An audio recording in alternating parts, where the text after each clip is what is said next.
Hello, my dear friends. How are you all? This is Vitika Kapoor, speech and language therapist, audiologist, and a cochlear implant consultant. I welcome you all to another heartfelt episode of Hearing Matters. और आज जो मैं आपके लिए कहानी लेकर आई हूँ वो थोड़ी सी अलग है। ये कहानी एक 15 साल की उस लड़की की है जो जूझ रही थी एक अनयूजुअल प्रॉब्लम के साथ। अनयूजुअल प्रॉब्लम किस तरह की प्रॉब्लम? ओके, चलिए आपसे बात करती हूँ मैं। अभी बहुत ट्रेंडिंग है, बहुत सारे वीडियोस आपने देखे होंगे।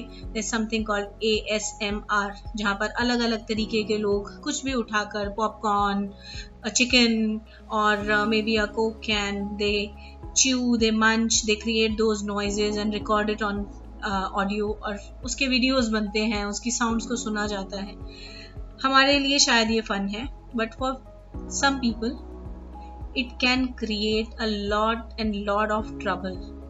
ये वो लोग हैं जिनके लिए इन छोटी छोटी आवाज़ों को, किसी के मुंह से होने वाली छोटी छोटी आवाज़ें यानी कि ब्रीदिंग की आवाज़, मंचिंग, क्रंचिंग, स्लर्पिंग, और तो और जो हम टंग का मूवमेंट करते हैं इधर से उधर, उसकी जो आवाज़ होती है, ये सब आवाज़ें फियर, एंग्जाइटी, डिस्गस्ट, अनॉयंस, ये सब रिएक्शन ला सकती हैं। क्या आपने कभी ऐसा सोचा था? आज की कहानी इसी तरीके का कुछ एपिसोड आपको बता रही है। ये कहानी जिस लड़की की मैं बात कर रही हूँ वो इसी तरीके की कुछ प्रॉब्लम से जूझ रही थी, जहाँ पर रोजमर्रा की आवाजें, जैसे टेबल पर कटलरी के रखने की आवाज या फिर दूसरों के मुंह से होने वाली अलग अलग तरीके की आवाजें, जो खाते और पीते समय हमारे च्यू करने से और पानी के गटकने से जो आवाजें बनती हैं। खाली बैठे बैठे जब हम बॉल पेन को ऑन ऑफ करते हैं, या फिर जब एक खाली कमरे में, शांत कमरे में घड़ी की वो टिक टॉक, उसके अलावा चलते समय जब हमारी चप्पल से जमीन के साथ रगड़ने पर एक आवाज होती है, ये रबिंग की आवाज, और तो और क्लोथ्स की रबिंग की आवाज, जब हम चेयर पर मूव होते हैं, उस चेयर के साथ हमारे जब क्लोथ्स रब होते हैं, उसकी भी एक आवाज होती है। ये सब आवाजें आई एम प्रिटी श्योर हम में से बहुत सारे लोग शायद कभी नोटिस भी नहीं करते, बट इस लड़की के लिए यही सब आवाजें एक प्रॉब्लम बन गई थी। इस हद तक ये एक प्रॉब्लम बन गई थी उसके लिए कि उसने अपने नॉर्मल एनवायरनमेंट को चेंज करना शुरू कर दिया था। मदर ने मुझे इतना बताया कि उन्होंने वुडन जो डिस्पोजेबल स्पून्स और प्लेट्स, ये सब यूज करना शुरू कर दिया है। They are not even allowed to use steel spoon और a steel utensil at home, क्योंकि वो बच्ची परेशान हो जाती है जब इस तरीके की आवाजें घर में की जाती है, और उसका रिएक्शन जो है वो हमेशा गुस्से वाला ही होता था इन सब सिचुएशन में। Must be really difficult, not only for the child, even for the family members. बाप रे। ओके, इसके साथ साथ और क्या होने लगा था, इस बच्ची ने अपने सोशल एनवायरनमेंट को बिल्कुल खत्म कर दिया था। इस हद तक खत्म कर दिया था कि वो अपने रूम में अकेले बैठे रहना पसंद करती थी। टेबल पर अपने फैमिली फ्रेंड के साथ जो हम एक टाइम स्पेंड करते हैं, खाना खाते समय, चाय पीते समय, वो सब कुछ बंद हो चुका था, और तो और घर से बाहर निकलना बंद हो चुका था। और मैं ये सब बात कर रही हूँ उस 15 साल की लड़की की, जो आप मान के देखिए 15 साल का बच्चा शायद 11th क्लास में होता है। 11th क्लास का बच्चा जिसके लिए उसकी पढ़ाई, उसका बाहर निकलना, सब चीज़ें बहुत इम्पॉर्टेंट है, उसके फ्रेंड्स उसके लिए बहुत इम्पॉर्टेंट है। ये बच्ची उन सब चीज़ों को एक तरफ करके एक रूम में बंद होकर बैठ गई थी, जस्ट इस वजह से कि बहुत सारी आवाज़ें उसे परेशान करने लगी थी। इस हद तक परेशान करने लगी थी कि वो अपने किसी भी चीज़ पर फोकस नहीं कर पा रही थी, स्टडीज़ पर फोकस नहीं कर पा रही थी। उसकी पूरी लाइफ, उसका पूरा करियर, सब चीज़ें एक तरीके से अफेक्ट होने लग रही थी। बच्ची जब इतनी परेशान हो गई तो उसने डिसाइड किया कि वो अपना एक बार हियरिंग टेस्ट कराएगी। Somehow may be she was going through certain videos, और कुछ ऐसा उसे लगा कि जिसके लिए उसने अपना हियरिंग टेस्ट कराने की सोची। और ये वो टाइम है जब वो मेरे पास यानी कि we listen speech and hearing clinic पर आई थी। We listen speech and hearing clinic पर हमें इस पूरी प्रॉब्लम का एक नाम मिला, इस बच्ची का जब असेसमेंट किया गया, इस बच्ची के असेसमेंट के लिए हमें ऑडियोलॉजिस्ट और साइकोलॉजिस्ट की एक टीम ने साथ में मिलकर असेसमेंट किया। और उस असेसमेंट के बाद हमें पता चला कि ये बच्ची जिस परेशानी से जूझ रही है उसका नाम है मीजोफोनिया। मीजोफोनिया एक ऐसी कंडीशन है जिसमें रोजमर्रा की होने वाली आवाजें एक ब्रेन में एक ट्रिगर की तरह काम करती हैं, और ये ट्रिगर ब्रेन में उन आवाजों के कांस्टेंट मूव होने पर, कांस्टेंटली एक पीरियोडिक टाइम पीरियड के साथ उनके होने पर एक ट्रिगर की तरह वर्क करती हैं, और वो इमोशनल रिएक्शन दिखाती हैं, फिजिकल रिएक्शन भी दिखा सकती हैं। Physical reaction in terms of muscle contraction.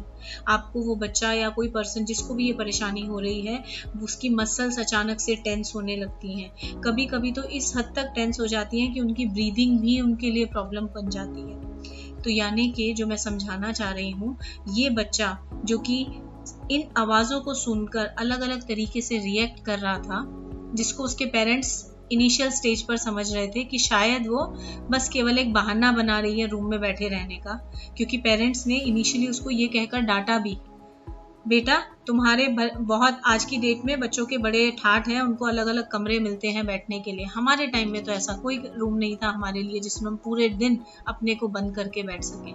बहुत कॉमन है, पेरेंट्स इसी तरीके से रिएक्ट करते हैं यूजुअली, और इस बच्चे के साथ भी वही हो रहा था। फैक्ट ये था कि वो एक्चुअल में एक परेशानी से जूझ रही थी, और ऐसी परेशानी जिसको अभी तक कोई समझ भी नहीं पा रहा था। मीजोफोनिया के डायग्नोसिस के बाद शुरू हुआ इसका ट्रीटमेंट का सफ़र, और ये ट्रीटमेंट का सफ़र शुरू हुआ सबसे पहले उसको नॉइज़ कैंसलिंग या मास्किंग हियरिंग एड्स लगाकर, ऐसी डिवाइस जिसमें एक कांस्टेंट अलग तरीके की नॉइज़ आती है जो कि नेचुरल आवाज़ों से रिलेटेड होती है, जैसे सी बीच पर जो लहरों की आवाज़ है वो आवाज़ें हो सकती हैं, एक कांस्टेंट अलग तरीके का म्यूज़िक हो सकता है, इंटरप्टेड म्यूज़िक नहीं जो कि ट्रिगर की तरह काम करता है, but a constant music, and that can definitely mask और actually reduce the impact of the sounds जो कि पर्सन के एनवायरनमेंट में हैं जिससे उनको परेशानी हो रही है। और इस मास्किंग डिवाइस ने डेफिनेटली बच्चे की हेल्प की। इन सब चीज़ों के साथ जो दूसरी चीज़ स्टार्ट की गई वो थी CBT यानी कि cognitive behaviour therapy. Cognitive behaviour therapy का पर्पस होता है कि जो ट्रिगर साउंड्स, जो ऐसी आवाज़ें हैं जो कि अनोइंग रिएक्शन दे रही हैं, उन सब आवाज़ों को समझना, उनको एक्सेप्ट करना और उनके ऊपर रिएक्शन ना करके उनको अच्छे तरीके से मैनेज करना, डिसेंसिटाइज करना, यही सब CBT में सिखाया जाता है। और CBT सेशंस इस बच्ची के साथ जब स्टार्ट हुए, along with the markers which were given to her, in today's date, she is quite happy. It's been 1 year that she was under treatment. Now she is discharged from the clinic, and I am happy to say that now she is part of her family. अब वो अपने family के साथ dinner time, meal time सब कुछ enjoy करती है। She is continuing with her education, और लाइफ को उसने वापस से जीना शुरू कर दिया है। मैं एंड में यही कहना चाहूँगी कि thanks to the personalised treatment plan and the support this girl received, वो अपनी एक बैलेंस्ड और पीसफुल लाइफ की तरफ वापस आ गई है। ये ओवरवेलमिंग साउंड जो उसे कभी कंट्रोल कर रही थी वो अब खत्म हो गई है, and now she is in full control of her life. इस कहानी का मकसद था आप सभी लोगों को कुछ ऐसे अनसुने कंसर्न्स की थोड़ी जानकारी देना। क्या पता कब आपकी ये थोड़ी सी जानकारी ऐसी किसी परेशानी से जूझ रहे इंसान को रोशनी की एक किरण दिखा दे।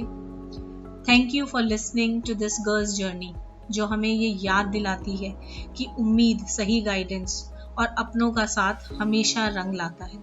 अंटिल नेक्स्ट टाइम, अपना ख्याल रखिए और जुड़े रहिए हियरिंग मैटर्स के साथ, जहां हम आपके लिए लाते हैं ऐसी और भी इंटरेस्टिंग, इंफॉर्मेटिव एंड इंस्पिरेशनल कहानियां। Thank you once again, and see you again in the next episode of Hearing Matters. Bye bye. क्या कभी सोचा है, एक बच्चे की पहली हंसी, चहकना और माँ के बुलाने पे सुनना कितना इम्पोर्टेंट होता है। अगर ये ना हो पाए तो इसके पीछे का कारण कभी सोचा है आपने? Hi everyone, I'm Vitika Kapoor, an audiologist and speech language therapist with an extensive experience of 18 years. I welcome you all to my podcast where we will be discussing how from peeling back the layers of silence to unlocking the potential of speech is so important. सुनना और बोलना बस एक communication का जरिया नहीं, पर एक ह्यूमन का दूसरे ह्यूमन से कनेक्शन का मोड है। चाहे एक हार्टफेल्ट कन्वर्सेशन हो विद योर लव्ड वन या फिर फेवरेट ट्यून का गुनगुनाना, हर एक मोमेंट इस आवाज का, इस साउंड का हमारी लाइफ को एनरिच करता है। And for our podcast listeners, understanding the intricacies of hearing and speech is not just valuable, but it is essential. Diving into topics like the importance of early intervention for children with speech delays or how to maintain healthy hearing या फिर the latest advancement in hearing aid technology. Hearing Matters is not just a podcast, it's your gateway to the world of knowledge and empowerment.